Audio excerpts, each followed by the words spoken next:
अस्सलाम वालेकुम। मैं हूं शराफत राना।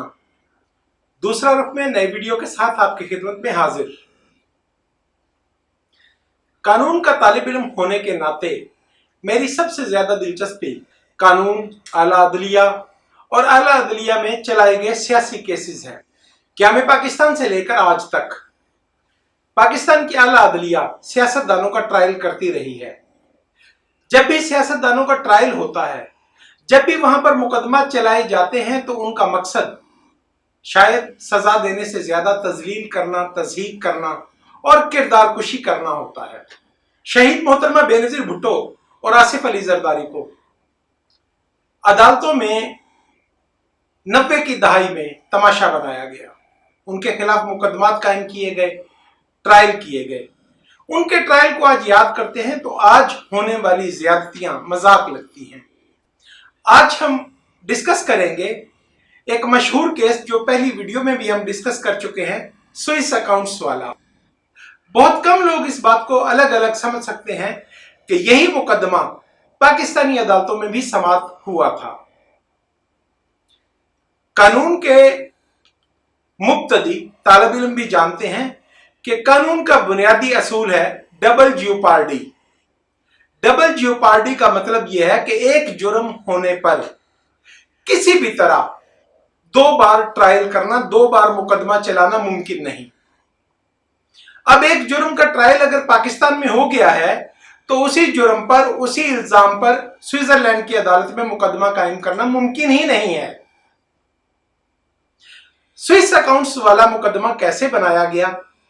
पहले एक वीडियो में अर्ज किया कि सेनेटर सैफुर रहमान के भाई मुजीबुर रहमान ने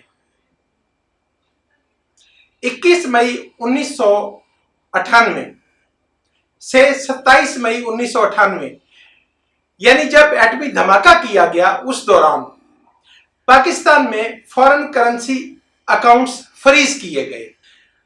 वो फॉरेन करेंसी अकाउंट्स इसलिए फ्रीज किए गए कि स्टेट बैंक या पाकिस्तानी बैंकों में जो अकाउंट खोलकर फॉरेन करेंसी जमा करवाई गई थी वो मुजीबुर रहमान उड़ा कर ले गया।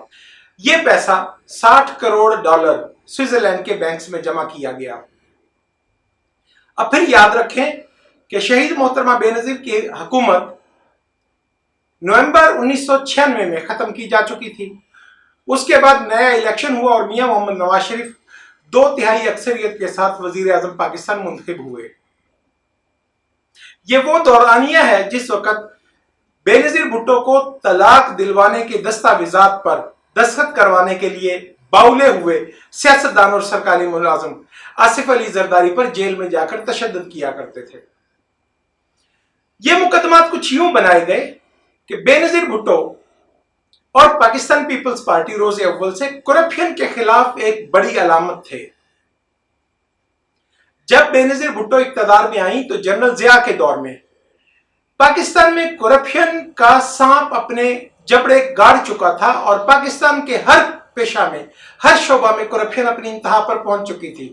आपको 50-50 में बनाया गया एक स्केच याद होगा, जब शादी की ख्वाहिशमंद एक लड़की के सामने मुख्तलिफ लोग पेश होते हैं तो शादी की ख्वाहिशमंद लड़की जज को, जर्नैल को, पुलिस ऑफिसर को, एग्जीक्यूटिव सीएसपी ऑफिसर को इनकार करके कस्टम के महकमा के चपरासी के गले में प्रपोजल का हार डालती है। जनरल जिया के दौर में कस्टम का महकमा इस कदर बदनाम हो चुका था कि पूरी दुनिया इस बात से वाकिफ थी कि बहुत ज्यादा करप्शन है।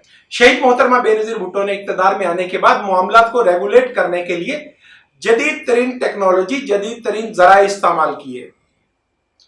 पाकिस्तान पीपल्स पार्टी या शहीद मोहतरमा बेनजीर भुट्टो का इंटेलेक्ट लेवल ये नहीं है कि मार लो, पकड़ लो, इतने टांक दो, इतने लटका दो तो करप्शन खत्म हो जाएगी। वो जदीद तरीन तालीम याफ्ता लोग हैं, वो जदीद तरीन फहम रखते हैं, मामलात को समझने की और उनके हल की सलाहियत रखते हैं। पीपल्स पार्टी की क़यादत ने कभी नहीं कहा कि वो करप्शन को खत्म करने के लिए किसी को फांसी लटकाएंगी या किसी की जान लेंगी या किसी को जेल भिजवाएंगे। पाकिस्तान पीपल्स पार्टी सिस्टम को अपग्रेड करती है, निजाम बनाती है, रूल्स बनाती है ताकि करप्शन का मिकदार, क्वांटिटी कम की जा सके, उस पर काबू पाया जा सके। 1993 से 96 तक पाकिस्तान पीपल्स पार्टी की दूसरी हुकूमत में बेनजीर भुट्टो ने, शहीद मोहतरमा बेनजीर भुट्टो ने पाकिस्तान के कस्टम के निजाम को रेगुलेट करने के लिए प्री शिपमेंट इंस्पेक्शन का निजाम इंट्रोड्यूस करवाया। प्री शिपमेंट इंस्पेक्शन का मतलब यह है कि अगर किसी कंपनी के या किसी शिप में 100 कंटेनर जाना है तो एक गैर मुल्की कंपनी को इख्तियार है कि अपनी मर्जी के 5 कंटेनर्स की वो इंस्पेक्शन करे, उन्हें खुलवा कर चेक करे और उनके मुताबिक बाकी तय करे कि क्या वाकई दुरुस्त तौर पर कस्टम लगाया गया है। इससे कस्टम ऑफिसर्स के इख्तियारात पर काबू पाने में काफी हद तक मदद मिली और पाकिस्तान को बेपनाह फायदा हुआ। यह निजाम आज तक पाकिस्तान में राइज है, इस निजाम को रिवर्स नहीं किया गया था और इस निजाम की अमल दरामद के बाद कस्टम का महकमा करप्शन में बहुत नीचे वाली सतह पर चला गया था। एक और काम शहीद मोहतरमा बेनजीर भुट्टो ने किया कि उस वक्त तक पाकिस्तान में गोल्ड की इंपोर्ट का कोई निजाम नहीं था। जो भी लोग हज या उम्रे पर जाते वो सऊदी अरब से या जो लोग दुबई जाते वहां से सोना लेकर आते थे। पाकिस्तान में गोल्ड की इंपोर्ट को रेगुलेट करने के लिए लाइसेंस देने का अमल किया गया और आजादाना गैर जानिबदाराना ऑक्शन का निजाम बनाया गया जिसमें ARY गोल्ड को सोने की इंपोर्ट का लाइसेंस मिला था। अब आसिफ अली जरदारी के जेल जाने के 1.5 साल के बाद, बेनजीर भुट्टो की हुकूमत के खत्म होने के 1.5 साल के बाद ये अकाउंट्स खुलवाए गए और पाकिस्तानी अदालतों में केस दायर किया गया। अकाउंटेबिलिटी कमीशन ऑफ पाकिस्तान बनाया गया और फिर भुट्टो की फांसी वाले मुकदमा की तरह एपीलेट फोरम कम किए गए। अमूमी तौर पर किसी भी केस की ट्रायल मैजिस्ट्रेट या सेशन कोर्ट में होती है और उसकी फर्स्ट अपील हाई कोर्ट में होती है, उसके बाद सेकंड अपील सुप्रीम कोर्ट सुनती है। लेकिन भुट्टोस के लिए पाकिस्तान की अदलिया, पाकिस्तान का कानून और भुट्टो दुश्मन या जमहूरियत दुश्मन एका करके अपीलों का निजाम भी कम करते हैं ताकि सजा देना आसान हो जाए।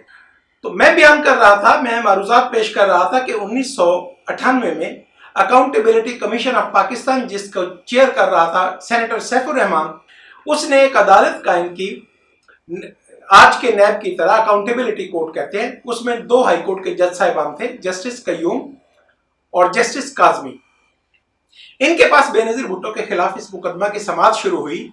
इल्जाम यह था कि प्री शिपमेंट इंस्पेक्शन के लिए 2 कंपनियों को लाइसेंस देने के लिए बेनजीर भुट्टो और आसिफ अली जरदारी ने $20 मिलियन कमीशन लिया, किकबैक्स लिए। इसी तरह ARY गोल्ड से $20 मिलियन किकबैक्स लिए गए और कमीशन लिया गया। यह अजीब बात है कि ये तीनों कंपनियों ने कमीशन या किकबैक्स उनकी हुकूमत या लाइसेंस लेने से कबल अदा नहीं किए, बल्कि तुरफा तमाशा यह है कि उनकी हुकूमत खत्म हो गई, वो जेलों में चले गए, बेनजीर भुट्टो बैरून मुल्क मुंतकिल होने पर मजबूर हो गई, उनके खिलाफ मुकदमा चलाए जा रहे थे। तो 1 मई 1998 से लेकर 27 मई 1998 के दौरान स्विट्जरलैंड के बैंक में 3 अकाउंट खोले गए जिनमें $60 करोड़ यानी $60 मिलियन जमा करवाए गए। $6 करोड़। इस पूरे मुकदमे की बुनियाद यह थी कि 2 लेटर हेड बनाए गए, एक SGS कंपनी की जानिब से और एक कोटेक्ना कंपनी की जानिब से। ये दोनों कंपनियां वो हैं जिन्होंने पाकिस्तान में प्री शिपमेंट इंस्पेक्शन का टेंडर लिया था, काम लिया था। SGS कंपनी की जानिब से भी और कोटेक्ना की जानिब से भी एक फर्जी नाम जो आज तक तलाश नहीं किया जा सकता, जेम्स शिलीगल मिच नामी एक बंदे ने साइन किए, एक शख्स ने, एक रिप्रेजेंटेटिव ने। ये 2 खतूत हुकूमत पाकिस्तान के कब्जा में आ गए। इन 2 लेटर्स के जरिए शहीद मोहतरमा बेनजीर भुट्टो और आसिफ अली जरदारी जो उस वक्त जेल में थे और शहीद मोहतरमा बैरून मुल्क मुकीम थे, उन्हें इत्तला दी गई कि उनके अकाउंट में $20 मिलियन जमा करवा दिए गए हैं। SGS कोटेक्ना हाईकोर्ट में पेश हुई अदालत में और उन्होंने दरखास्त दी कि ये लेटर हेड जेली हैं, इनका फोरेंसिक टेस्ट करवाया जाए। लेबोरेटरी रिपोर्ट आई और पाया गया कि दोनों लेटर हेड जेली हैं। इन प्रोसीडिंग के बाद एक कंपनी, मुझे अब नाम का कंफ्यूजन है कि या SGS या कोटेक्ना, वो पाकिस्तान से अपना बिस्तर बोरिया लपेटकर बैरून मुल्क वापस चली गई, टेंडर छोड़ गई। दूसरी कंपनी ने इसको कंटेस्ट किया। इसी तरह ARY गोल्ड ने भी कंटेस्ट किया। अब जरा तसव्वुर करें, इल्जाम लगाने वालों का लेवल देखें कि $20 मिलियन तो उन दोनों कंपनियों का एक साल का कमीशन नहीं बनता। टोटल इनकम से ज्यादा उन्होंने किकबैक्स अदा कर दिए। इसी तरह मैंने कैलकुलेट किया था कि एयरवाई गोल्ड ने लाइसेंस लेने के बाद बेनजीर भुट्टो की हुकूमत की डिसमिसल तक कुल 53 लाख रुपए का गोल्ड पाकिस्तान भिजवाया। एक कंपनी ने 53 लाख रुपए पाकिस्तानी का बिजनेस किया और उसके लिए $20 मिलियन का कमीशन, वजीर आजम पाकिस्तान की बरतरफी और उनके खामन के जेल जाने के 1.5 साल बाद स्विट्जरलैंड के अकाउंट में जमा करवा दिया। बड़ी दिलचस्प दास्तान है। अब इस पूरे केस में यही एविडेंस है। इस केस में यह हुआ कि दौरान ट्रायल रजिस्ट्रार लाहौर हाईकोर्ट को कमीशन अपॉइंट करके भिजवाया गया स्विट्जरलैंड की अदालत में। अब पाकिस्तानी अदालत, जो जस्टिस अब्दुल कय्यूम और जस्टिस काज़मी पर मुश्तमिल थी, ये जानना चाह रही थी कि वहां पर किस तरह की प्रोसीडिंग चल रही थी। जब वो साहब वहां से वापस आए तो उनके पास कागजों का एक पलंदा था, बहुत बड़ा पलंदा था। जिरा में फारूक नाइक ने उनसे 2 सवाल पूछे। फारूक नाइक ने पूछा कि स्विट्जरलैंड की जुबान कौन सी है। उन्होंने कहा वहां पर फ्रेंच बोली जाती है। फारूक नाइक ने सवाल किया कि क्या आप फ्रेंच बोल सकते हैं या समझ सकते हैं। उन्होंने इनकार कर दिया। फारूक नाइक ने सवाल किया कि ये जो डॉक्यूमेंट आप अदालत में पेश कर रहे हैं, क्या ये आप पढ़कर इनका तर्जमा कर सकते हैं। उन्होंने इनकार किया। अगला सवाल यह पूछा कि क्या ये डॉक्यूमेंट्स अटेस्टेड हैं, इन पर कोई मोहर लगी है कि ये अदालत से लिए गए हैं। उन्होंने इनकार किया। इस पूरी शहादत पर शहीद मोहतरमा बेनजीर भुट्टो और आसिफ अली जरदारी को सजा सुनाई गई। 21 साल कैद बामुशक्कत और पूरी जायदाद की जब्ती की सजा सुनाई गई। इस मुकदमे की कार्रवाई के दौरान बड़े दिलचस्प मनाजर आए। पाकिस्तान की कानूनी, आईनी और अदलिया की तारीख के तलबा के लिए बड़ी दिलचस्प वाकयात हैं। एक मौका पर शहीद मोहतरमा बेनजीर भुट्टो जिद हो गई और उन्होंने हाईकोर्ट के इस बेंच के खिलाफ ट्रांसफर एप्लीकेशन दे दी। उन्होंने सुप्रीम कोर्ट में दरखास्त दी कि दोनों जज बायस्ड हैं, दोनों जज मेरे जाती दुश्मन हैं, इनसे मुकदमा की समाअत लेकर किसी और बेंच के सुपुर्द की जाए। सुप्रीम कोर्ट ने यह दरखास्त मंजूर कर ली। अभी पाकिस्तान पीपल्स पार्टी के कारकुनान ढोल बाजे बजा रहे थे कि अगले दिन जब मोहतरमा लाहौर बेंच की बजाय पिंडी बेंच में पेशी के लिए पहुंची तो पता चला कि हाईकोर्ट के चीफ जस्टिस ने एक एडमिनिस्ट्रेटिव ऑर्डर के जरिए उन्हीं 2 लोगों को वहां पर भिजवा दिया है। इस अमल को भी जायज समझा गया। इस मौका पर शहीद मोहतरमा ने अदालत में जस्टिस अब्दुल कय्यूम मलिक को कहा कि तुम्हारा बाप मेरे बाप का कातिल है, तुम मेरा कत्ल करने के डरपै हो। बहरहाल मामला चलते गए। इस सब कुछ के बावजूद बेनजीर भुट्टो और आसिफ अली जरदारी को सजा सुनाई गई। सजा सुनाने के कुछ अरसे के बाद, 1 साल 2 साल के बाद, यह केस जब अपील में सुप्रीम कोर्ट में गया तो वहां पर जस्टिस बशीर जहांगीरी की सरबराही में, चीफ जस्टिस की सरबराही में 7 रुकनी या 9 रुकनी बेंच ने इसको सुना। अब यह बात याद रखिएगा कि उस बेंच में जस्टिस इफ्तिखार मोहम्मद चौधरी भी मौजूद थे। जब इस मुकदमा की सुप्रीम कोर्ट में समाअत शुरू हुई तो मशहूर जमाना टेप स्कैंडल सामने आया, जिसके बाद जस्टिस काज़मी, जस्टिस मलिक अब्दुल कय्यूम और चीफ जस्टिस राशिद अजीज को मुस्ताफी होना पड़ा। अब टेप स्कैंडल यह था कि ऑडियो टेप्स थी जिनमें नवाज शरीफ, सेनेटर सैफुर रहमान, जस्टिस मलिक अब्दुल कय्यूम को हिदायत देते बल्कि धमकाते हुए पाए जाते हैं। उन टेप्स में जस्टिस कय्यूम कहते हैं कि ये मैक्सिमम, ज्यादा से ज्यादा सजा का केस नहीं है, इसमें हम थोड़ी सजा दे देते हैं। तो मियां मोहम्मद नवाज शरीफ और सेनेटर सैफुर रहमान ये कहते हैं कि बॉस का हुक्म है कि सजा ज्यादा से ज्यादा देनी है, क्योंकि ज्यादा सजा दिए बगैर वो सियासी तौर पर नाअहल नहीं हो सकती। बहरहाल इन टेप्स के आने के बाद सुप्रीम कोर्ट में इस मुकदमा की समाअत हुई। दोनों जजेस को, चीफ जस्टिस लाहौर हाईकोर्ट को मुस्ताफी होना पड़ा और इस मुकदमा को, जिसमें उस वक्त बेनजीर भुट्टो और आसिफ अली जरदारी को बरी कर दिया जाना चाहिए था, फाजिल आला तरीन अदालत ने, सुप्रीम कोर्ट ऑफ पाकिस्तान ने मुकदमा रिमांड कर दिया। यह बड़ी दिलचस्प इस्तेलाह है।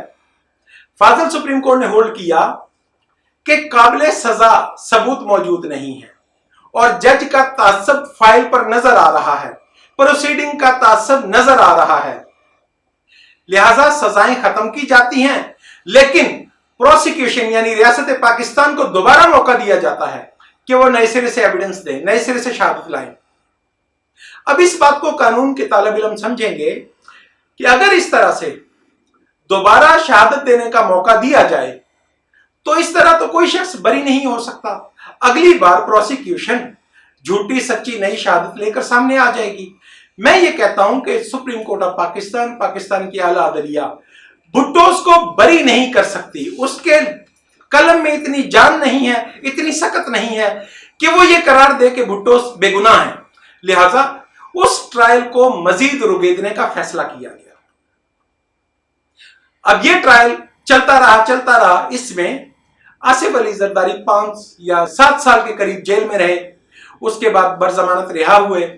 अल्टीमेटली एक एनआरओ आया, एनआरओ के बाद फिर दोबारा इस मुकदमा का ट्रायल हुआ। अब आप जरा याद करें कि ये तमाम वाकयात, ये तमाम आर्गुमेंट्स और ये तमाम सीरीज ऑफ ऑकरेंसेस ये जस्टिस इफ्तिखार मोहम्मद चौधरी पहली समात में सुन चुके थे। वो हकायक से वाकिफ थे। उन्हें मालूम था कि स्विट्जरलैंड की अदालत में कोई मुकदमा नहीं चल रहा।